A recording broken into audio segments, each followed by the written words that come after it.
Emotional Intelligence, written by Daniel Goleman, summarized by Audiobooksyoulove. We've all met someone who seems to be book smart, knows statistics, numbers, or business, and is just on another level.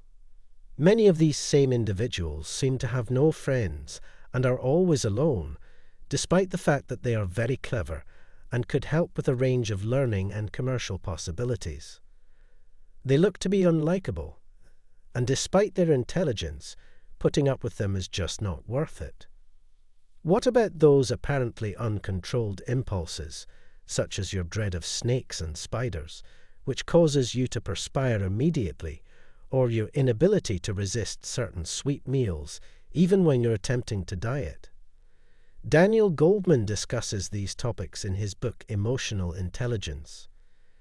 He also compares IQ to emotional intelligence, or EQ, and discusses if EQ is a stronger predictor of success than IQ. Perhaps the most valuable piece of his book is the one on the 5 components of EQ and how to develop them to help you in your everyday life. Let us begin by defining emotional intelligence. Everyone who has taken a basic anatomy course understands that humans have one brain. Daniel Goleman and many other researchers believe that our brains function more like 2 brains than 1. We are all aware that our logical thinking brain is the one that generates logical academic intelligence. We usually identify this brain with this organ. However, most of us haven't recognized that if more knowledge was the solution, we'd all be millionaires with perfect abs. It may seem unusual, but Derek Sivers was correct when he said that when we have a difficult day at work, we do not think rationally. Instead, we think with our emotions. We go out for a drink, eat fast food, and miss the gym because we're sad, and our emotional brain convinces us that this will make things better. As a result, emotional intelligence is the ability to understand and manage the emotions that flow through us. In his book, Goleman investigates the 5 elements of emotional intelligence and discusses how we might use them to our benefit. The first step is to understand oneself. When you have a horrible day at work and your emotions urge you to drink a beer, eat junk food, or miss the gym, you must be able to accept those sensations as they are and then proceed with what is best for you. People often fall into one of 3 groups when it comes to self-awareness. This is the first and most crucial step in gaining greater control over your emotions. People who are preoccupied by their emotions seem out of control. Their mood swings ruin whole days. They get upset when others cut them off in traffic. And even the tiniest rejection may make them feel a little better. This is referred to as the acceptance phase. Although it seems to have no influence on them, these people have a habit of accepting whatever mood comes their way. They are unaware of or unconcerned about how emotions may be impacted and actively modified.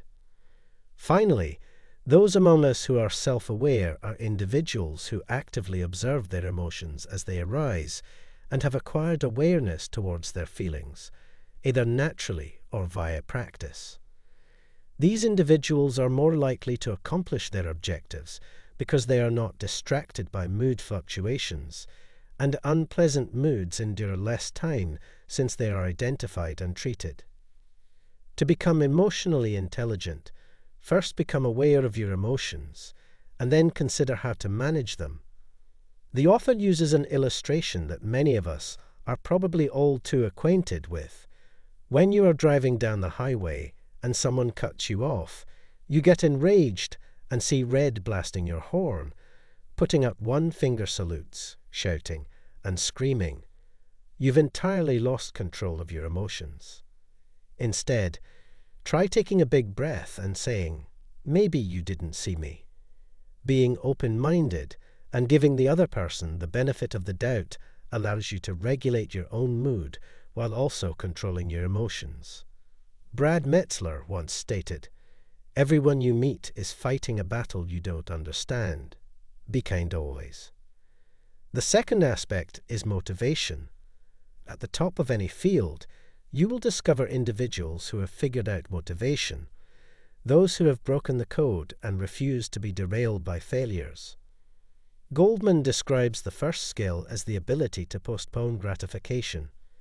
Eating pizza and beer instead of going to the gym is more convenient and fun, but after a month, your body will thank you, and you will look better if you lift some weights. Even under the most difficult circumstances, successful individuals appear to maintain a sense of hope and optimism.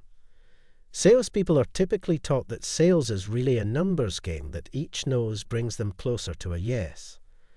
Holding on to the hope and confidence that the next prospective client would say yes is a motivating factor that may help you get through tough times. Although binge-watching Netflix on the sofa may seem like a good idea in the moment, reading a book makes you wiser and more well-rounded in the long term. The fourth component is empathy, which is rooted on self-awareness. The more skilled we are at accessing our own emotions, the better we will be in understanding and sympathizing with others. Most individuals will hide or cover their emotions from you, particularly unpleasant ones. The emotional mind can understand tone, gestures, and facial expressions to determine the meaning of words, eventually improving relationships. Once your empathy and self-awareness have grown, you may begin to really create and enhance your relationships. People you know who appear to have a large social circle, a happy family life, and a successful career have most likely worked hard to improve their emotional intelligence, and the quality of their relationships demonstrates that having a high emotional intelligence allows us to support others during difficult times, be a rock when they need us, and make them feel good about themselves. Always remember that we have two minds, one that thinks and one that feels. Along with Mark Manson's 2 books, this is one of the few works on emotional intelligence that we feel everyone should read. The first step in increasing our emotional intelligence is to recognize and grasp the emotional roller coaster that our feeling brain may send us on. We hope you liked our summary on emotional intelligence. If you have a book that you would want us to summarize, please leave your opinions in the comments area below. We will do our best to incorporate your proposal in a future video.